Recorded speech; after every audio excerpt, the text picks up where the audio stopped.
Hello guys, in this video I am going to show you how to use the AVG Security application. But first I just want to mention, don't forget to subscribe to my channel, because at 10,000 subscribers I am going to show you my whole YouTube revenue statistics and growth strategy, as well as how to make money online. Let's jump into it. First of all, open the application on your phone.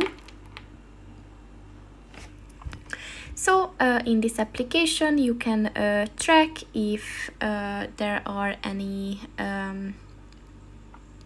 security malfunction in your phone, so you can set up identity protection, and you can also turn this securely browse and shop function.